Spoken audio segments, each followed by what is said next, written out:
কৃতজ্ঞতা নিবেদন করছেন Calcutta boating and hotel resort private limited.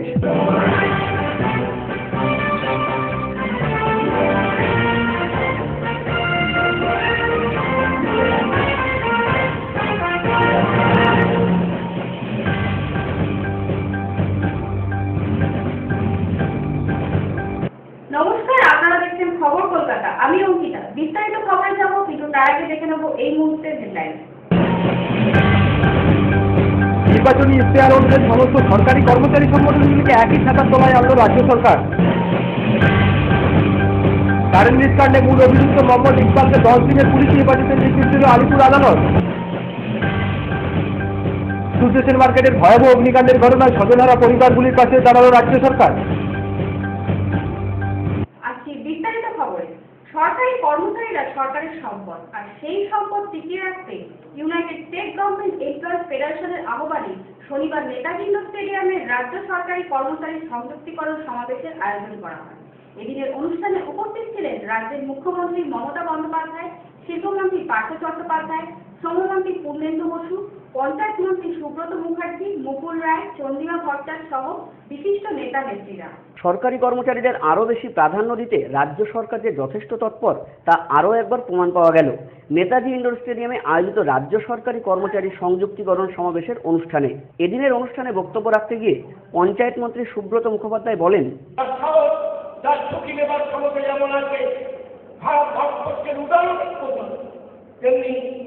আপনাদের সঙ্গে সেই মানবিক যুগে আপনাদের সঙ্গেও তিনি আছেন, তার সরকার আছে। এই তত্ত্বাবধানকে নেই আমরা সরকার চালাচ্ছি, কিন্তু সরকার মানে আমরা কয়েকজন মন্ত্রী, মুখ্যমন্ত্রী সমেত আমরা সরকার, আমরা নির্বাচিত, আপনারা কিন্তু নির্বাচিত নন, কিন্তু আপনারাও সরকার।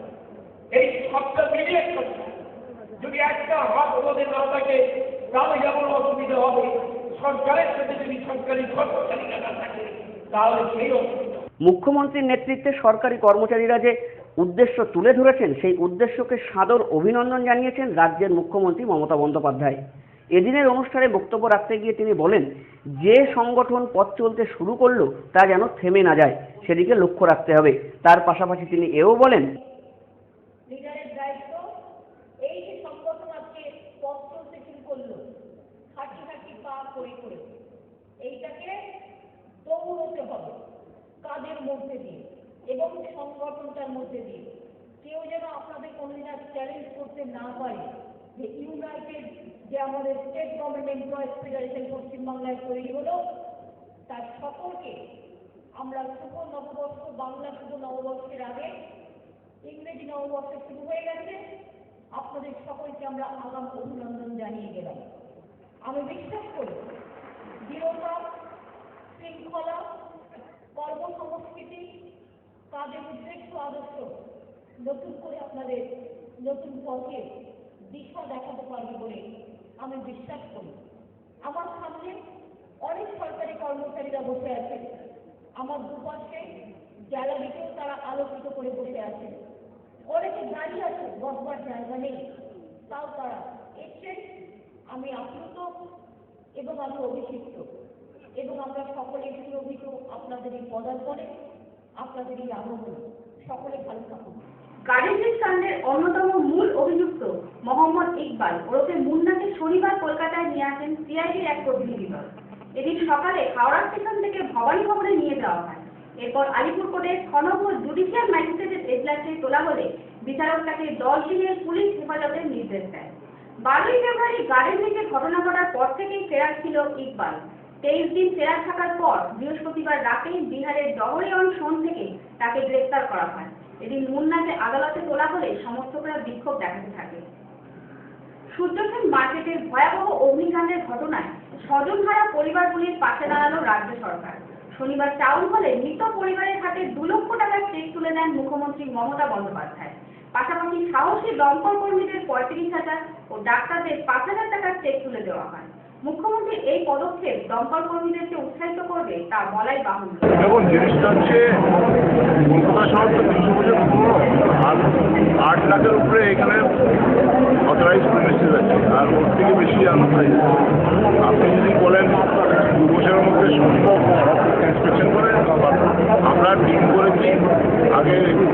যেটা করেছিল হসপিটাল নার্সিং হোম ওটা হয়ে গেছে, স্কুলগুলো হয়ে গেছে। এবার আমরা মার্কেট, গেস্ট হাউস, রেস্টুরেন্ট এবং ছোটো ছোটো নার্সিং হোম করছি। আমরা এসব ইন্সপেকশন করে অ্যাডভাইজারি দিয়ে সময় দিয়ে, কারণ আমাদের মাননীয় মুখ্যমন্ত্রী তো বলেছেন ব্যবসা বন্ধ করে কোনো কাজ হবে না, ব্যবসা চালু থেকে আমরা তাদের বলবো এইসব প্রাইভেট সেক্টর বেঁধে নেবে। তারা যদি লিখে দেবেন সেই হিসাবে আমরা ইন্সপেকশন করে। আমরা তো নার্সিংহোমের বড় বড় নার্সিং হসপিটালের ব্যবসায়ীদের সাহায্য পেয়েছি। এখন জিনিসটা হচ্ছে কিছু কিছু জায়গায় কিছু কিছু রোগ আছে, তারা সুবিধাও চায় সব রকমের আর করবে না কিছু, আর ওই জন্য আইন নিজের পথে রাখে। ছোট্ট একটা বিরতির সঙ্গে থাকুন। কলকাতায় এসেছেন কিন্তু ভাবছেন কোথায় থাকবেন, কোথায় বা পাবেন একটু ভালো পরিষেবা। আর চিন্তা কিসের, আপনাকে ভালো পরিষেবা দেওয়ার জন্য সেজে উঠেছে হোটেল এমিরেটস। মনের মতো পরিষেবা, ঘা চকচকে সুসজ্জিত এসি ঘরে পাবেন 24 ঘন্টা রুম সার্ভিস। নিশ্চিত নিরাপত্তা ও সাধ্যের মধ্যে থাকতে হলে আজই যোগাযোগ করে চলে আসুন হোটেল এমিরেটসে। ঠিকানা 11/1 doctor Mohammad Ishaq road, near Kyd street, Sony building এর বিপরীতে। ফোন 033178487, 9831621481 অথবা 9831439585। আপনারা আমাদের সাথে ফ্যাক্স এবং ইমেল আইডিতেও যোগাযোগ করতে পারেন। Fax 913322405623, email hotelemirates@gmail.com। আপনার বাড়ি বা ফ্ল্যাটের খোঁজ দেব আমরা, তাই দেরি না করে আজই আসুন এমবি রিয়েলটরসে। যোগাযোগ করুন 033655000958 এই নাম্বারে। কলকাতায় এসেছেন কিন্তু ভাবছেন কোথায় থাকবেন, কোথায় বা পাবেন একটু ভালো পরিষেবা। আর চিন্তা কিসের, আপনাকে ভালো পরিষেবা দেওয়ার জন্য সেজে উঠেছে হোটেল এমিরেটস। মনের মতো পরিষেবা, ঘা চকচকে সুসজ্জিত এসি ঘরে পাবেন 24 ঘন্টা রুম সার্ভিস। নিশ্চিত নিরাপত্তা ও সাধ্যের মধ্যে থাকতে হলে আজই যোগাযোগ করে চলে আসুন হোটেল এমিরেটসে। ঠিকানা 11/1 doctor Mohammad Ishaq road, near Kyd street, Sony building এর বিপরীতে। ফোন 03322178487, 9831621481 অথবা 9831439585। আপনারা আমাদের সাথে ফ্যাক্স এবং ইমেল আইডিতেও যোগাযোগ করতে পারেন। Fax 913322405623, email hotelemirates@gmail.com। ফিরে এলাম বিরতির পর। কথা বলে ইচ্ছে থাকলে উপায় হয়, আর সেই ইচ্ছে যদি হয় উদ্যম ও সাহসিকতার, তাহলে তাকে আর ঠেকায় কি। শুক্রবার রবীন্দ্র সদনে আন্তর্জাতিক নারী দিবস উপলক্ষে এমনই কয়েকজন নারীকে তুলে ধরা হলো। শুধু তাই নয়, পাশাপাশি তাদের এই সাহসিকতার জন্য মহিলা কমিশন, পশ্চিমবঙ্গ সরকার ও নারী কল্যাণ দপ্তরের তরফে 15,000 টাকা সহ বেশ কিছু সামগ্রী তুলে দেওয়া হয় এই অসামান্য সাহসী নারীদের হাতে। আন্তর্জাতিক নারী দিবস ধুমধামে পালিত হলেও ভারতবর্ষের নারীদের নিরাপত্তা নেই। নারী নির্যাতনে পশ্চিমবঙ্গ প্রথম সারিতে রয়েছে। সেই সঙ্গে দিল্লির গণধর্ষিতার ওপর সঠিক বিচার করা হয়নি বলে সিপিআইএম এর পক্ষ থেকে শুক্রবার সাংবাদিক সম্মেলনে অভিযোগ করা হয়। সেই সঙ্গে এও বলা হয় কেন্দ্রীয় সরকার এ ব্যাপারে জাস্টিস ভার্মার রিপোর্ট পালনের চেষ্টা করছেন না। আন্তর্জাতিক নারী দিবস আমাদের কাছে অত্যন্ত লজ্জার ব্যাপার। সেটা হচ্ছে গোটা ভারতবর্ষে নারী নির্যাতনের ঘটনা ক্রমাগত বেড়ে চলেছে। পশ্চিমবাংলাও এই প্রশ্নে বোধহয় সামনের সারিতে আছে। এবং এর চেয়ে বড় আমাদের কাছে যেটা ক্ষোভের বিষয়, সেটা হচ্ছে যে দিল্লির গণধর্ষণ ঘটনার পরে যে সারা জাগানো আন্দোলন গড়ে উঠল দিল্লিতে এবং গোটা দেশে ছড়িয়ে গেল, সেই আন্দোলনের চাপে সরকার জাস্টিস ভার্মার নেতৃত্বে কমিটি বানালো। সেই কমিটির রিপোর্ট 1 মাসের মধ্যে জমা পড়া সত্ত্বেও সরকার সেই কমিটির রিপোর্টকে বাস্তবায়িত করতে অস্বীকার করছে। এবং এই প্রশ্নে যে অর্ডিন্যান্স এসেছে এবং যে অর্ডিন্যান্সের ভিত্তিতে যে বিল আসার কথা, তাতে জাস্টিস ভার্মা কমিটির যে মূল যে সুপারিশ, সেই সুপারিশগুলো অনুপস্থিত। সেই সুপারিশগুলোর বদলে সরকার উল্টে যে প্রস্তাব আনছে, তাতে এমন একটা হাস্যকর এবং এমন একটা বিপজ্জনক পরিস্থিতি তৈরি হতে পারে যে নারী নিরাপত্তার জন্য তৈরি হওয়া আইন তা নারীর বিরুদ্ধেই ব্যবহৃত হতে পারে। তো এই অদ্ভুত একটা বিপজ্জনক যে সংকেত, আমরা মনে করি এই সম্ভাবনা সম্পূর্ণভাবে শেষ করা উচিত। বাজেট নিয়ে শনিবার বণিক সভার পক্ষ থেকে সেন্ট জেভিয়ার্স কলেজে এক আলোচনা সভার আয়োজন করা হয়। অনুষ্ঠানে উপস্থিত ছিলেন IIM ক্যালকাটার ডিরেক্টর বিনোদ কোঠারি ও অর্থনৈতিক উপদেষ্টা পার্থসারথী সোম। এখানে সদ্য ঘোষিত হওয়া বাজেট দেশের অর্থনীতির ওপর কতটা প্রভাব ফেলবে তা নিয়ে আলোচনা করা হয়। Having said that, I must come immediately to the topic of the day, and I was quite amused at one level that so many students said that they didn't like and many of them didn't raise their hands. So as an ex-professor, I'm going to ask you, how many of you have taken a look at this little book among the students?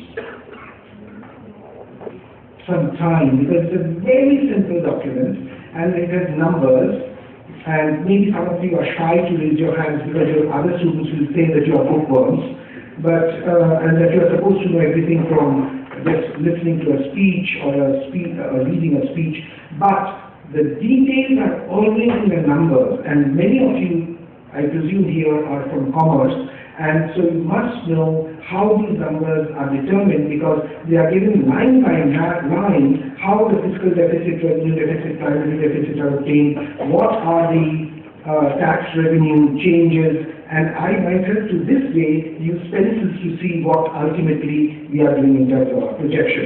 But don't worry, I am going to first give you for a few minutes how we go about the budget exercise.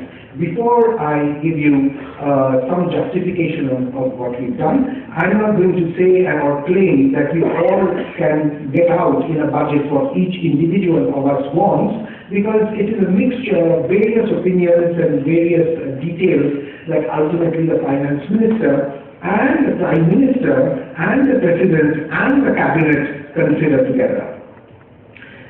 First, we start, the finance minister gets together his officials and advisor, and we look at the revised estimates of the current year, that is the ongoing year, what is happening in this year, and we finesse and come to a point which will be the final revised estimates for our year. So immediately we are also making a projection about what will we get in the last quarter of this financial year, and how did we end in the previous quarter, and on that basis we have to make our budget estimates for the coming year for which the budget is being presented.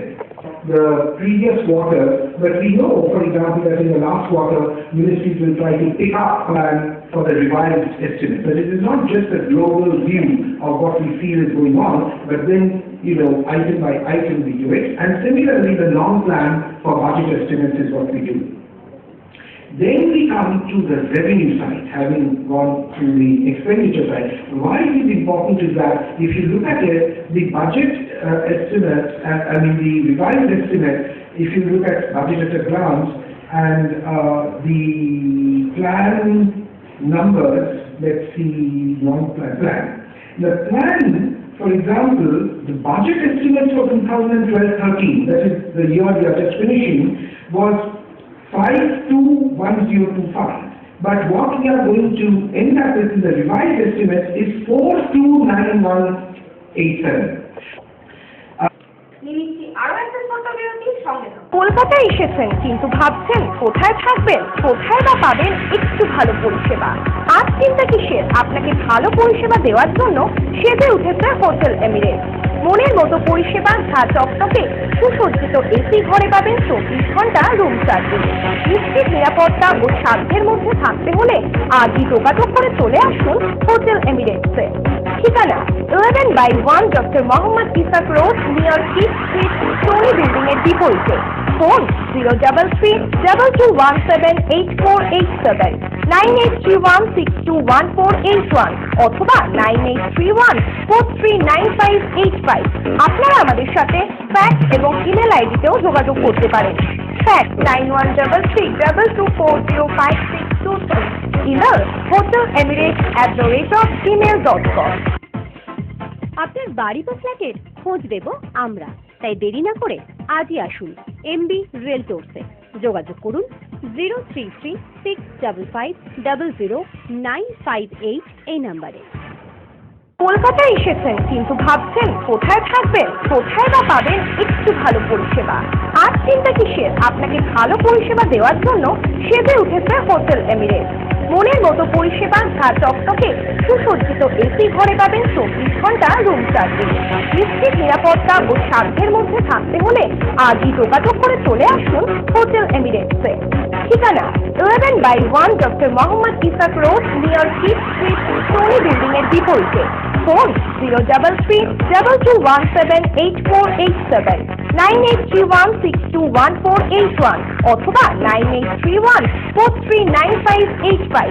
আপনারা আমাদের সাথে fax এবং email আইডিতেও যোগাযোগ করতে পারেন। Fax 913322405623, email hotelemirates@gmail.com। ফিরে এলাম বিরতির পর। 34 বছর ক্ষমতায় থাকা বাম সরকার শাসন করছে মাত্র 2.5 মাস ক্ষমতায় থাকা সরকারকে। বর্তমান সরকারের প্রতি কুৎসা ঢুকিয়ে জনগণের কাছে হেয় প্রতিপন্ন করার জন্য রীতিমতো উঠে পড়ে লেগেছে। তারা শুধু তাই নয়, সরকারি কর্মচারীদের কানে মন্ত্র দিয়ে তাদের কাজে বাধা সৃষ্টিতে তারা সর্বাগ্রে। কিন্তু তারা জানেন না যে তারা কোনো মহৎ কাজ হয় না। এমনটাই জানালেন মুখ্যমন্ত্রী মমতা বন্দ্যোপাধ্যায়। সরকারি কর্মচারীদের নামে সব দোষ চাপিয়ে তারা নাকি কাজ করে না, তাদের নামে দোষ চাপিয়ে তাদের টোটালটা কাকে নিয়ে কাজ করতে বলবো? চেয়ারকে? সরকারি কর্মচারীদের উপর দোষ চাপিয়ে টোটাল সিপিএম এর পার্টি অফিস আলিমুদ্দিন স্ট্রিট থেকে সরকার চালানোর ফলে 35 বছর না হয়েছে প্ল্যান অফ অ্যাকশন, না হয়েছে কোনো শৃঙ্খলা, আর্থিক শৃঙ্খলা, সামাজিক শৃঙ্খলা, রাজনৈতিক শৃঙ্খলা, কোনো কিছুই ছিল না। এবং তারাই মাত্র 1.5 বছর পরে 2 বছরের সরকারকে বলতে কবে যাবে আমার স্বাদ না মিটিল, আশা না পুরিল, সকলই পুরায় যায় না, তাড়াতাড়ি গদিতে বসিয়ে দেওয়া। 3,000 কোটি টাকা কলফিয়েট কে দেবে? আজকে সরকারি কর্মচারীদের মাইনে দেওয়া 42,000 কোটি টাকা লাগে। আমরা না থেকে যদি ওই সরকার থাকতো এতদিনে আপনাদের মাইনে বন্ধ হয়ে যেত। এটা মাথায় রাখবেন, যা করে গিয়েছে। পেনশন বন্ধ হয়ে গিয়েছিল, টিচাররা মাইনে দিত না, এই অবস্থায় দাঁড়িয়েছিল। Thanks to my finance minister এবং আমাদের পশ্চিমবঙ্গ সরকারের সকলকে এবং আপনাদের সকলকে, আপনাদের জন্যই আমরা কাজ করতে শুরু করেছি এবং করছি। মানুষের জীবনে হবে না বলে কোনো কথা নেই, পারবো না বলে কোনো কথা নেই। আপনারাই তো একদিন কাজ করেছেন সরকারি কর্মচারী হিসেবে আগের সরকার, তখন কেন 100 দিনের কাজ 11 দিন ছিল, আর কি কেন 40 দিন হয়েছে? ন্যূনতম 10,000 টাকা বেতন, স্থায়ীকরণ, স্বাস্থ্য বীমা, সুষ্ঠুভাবে কাজের দাবি সহ মোট 14 দফা দাবি নিয়ে এমপ্লয়িজ অ্যান্ড ওয়ার্কার অ্যাসোসিয়েশন শুক্রবার বিক্ষোভ দেখায় কলকাতা পুরসভার সামনে। বিক্ষোভের নেতৃত্ব দেন বিধানসভার মুখ্য সচেতক ও শ্রমিক নেতা শোভনদেব চট্টোপাধ্যায়। এই 14 দফা দাবি নিয়ে মেয়রের কাছে ডেপুটেশনও জমা দেন তারা। তাদের নানা ধরনের দাবি, সেই দাবিগুলো আমরা অনেকবার চেষ্টা করেছি আলোচনা করে সমস্যার সমাধান করার, কিন্তু অনেক ক্ষেত্রে দেখা যাচ্ছে কিছু কিছু পরিবর্তন হলেও সামগ্রিকভাবে সেগুলো পরিবর্তিত হয়নি। আমাদের মোটামুটি 14 দফা দাবি, সেই দাবির মধ্যে মেজর দাবি হচ্ছে যে গার্ডিয়ান হার্নেস থেকে যে চাকরি, এই চাকরিতে ওয়ার্কারদের যে পরিমাণ হ্যারাসমেন্ট করা হচ্ছে এটা এক কথায় অমানবিক। কারণ তাকে যে সমস্ত তথ্য জোগাড় করতে বলা হচ্ছে, তার বাবার চাকরিকে জোগাড় করতে বলা হচ্ছে, তার বাবা যে মারা গেছে, এখন যে লোকটি চাকরি করতো সেটা কিছু ডকুমেন্টের ভিত্তিতে চাকরি করতে পারে, তারপরে মারা যাওয়ার পর তাকে বলছে বার্থ সার্টিফিকেট নিয়ে এসো, মুখ সার্টিফিকেট নিয়ে এসো, এমনভাবে হ্যারাসমেন্ট করছে। আমি জানি না মেয়র কতটুকু ওয়াকিবহাল, আমি সেটা আজকে চাই এই কর্মচারীদের সমবেত করেছি যে তাদের দুঃখের কথা বেদনা করে তাকে জানাবো। 2, আমাদের দাবি যে অসংগঠিত ক্ষেত্রে যারা কাজ করে তাদের টোটাল গ্রোথ যেটা, সেটা কম করে 10,000 টাকা করা হোক। এখানে অনেক টাকাই বলেছি, মমতা বন্দ্যোপাধ্যায় আসার পর তিনি। বিরোধীরা প্রচার করছিল রাজ্যের শিল্পে বিনিয়োগে আগ্রহী নয় বিদেশি সংস্থা। এবার সেই জল্পনার অবসান ঘটিয়ে রাজ্যে বেসরকারি বিনিয়োগে আগ্রহী প্রকাশ করল ইতালি। বৃহস্পতিবার ভারত চেম্বার অফ কমার্সের এক অনুষ্ঠানে পশ্চিমবঙ্গে বিনিয়োগের ইচ্ছা প্রকাশ করেন ইতালির অ্যাম্বাসাডার ডেনিয়াল ম্যানচিনি।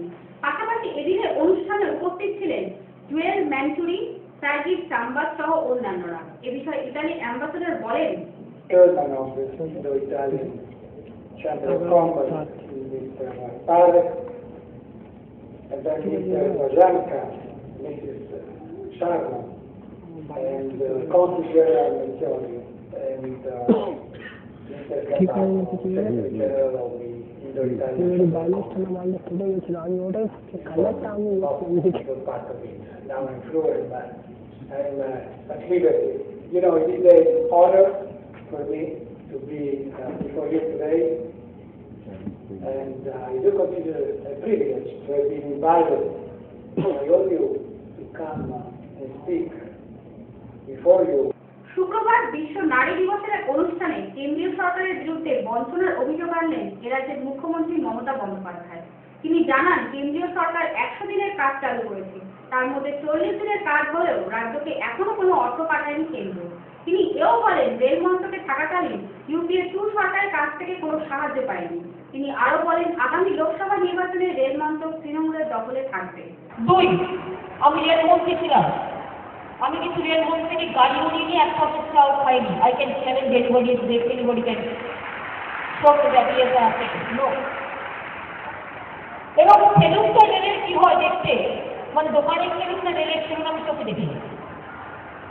আমার মনে আছে আমি জম্মু কাশ্মীরে গিয়েছিলাম, আমার ট্রেনটা পরিষ্কার হয়নি, কামরায় কলার ফোটা পড়েছিল, পাউটির ছোকরা পড়েছিল, সেই অবস্থা আমি রাজনীতি চলে গিয়েছিলাম।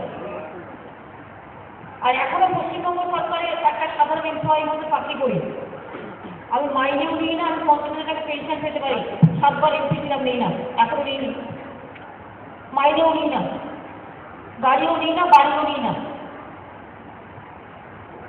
এটা বলছি না এর জন্য আমার কোনো কৃতিত্ব আছে, আমার প্রয়োজন পড়ে না। তাই আমার প্রয়োজন, আমি মনে করি আমার এই ঘরটায় শুয়ে আমার তো কোনো মাথার উপরে একটা ছাদ আছে। খবর কলকাতা এখনকার মতো এই পর্যন্ত। দেখা হবে পরবর্তী বুলেটিনে। নমস্কার।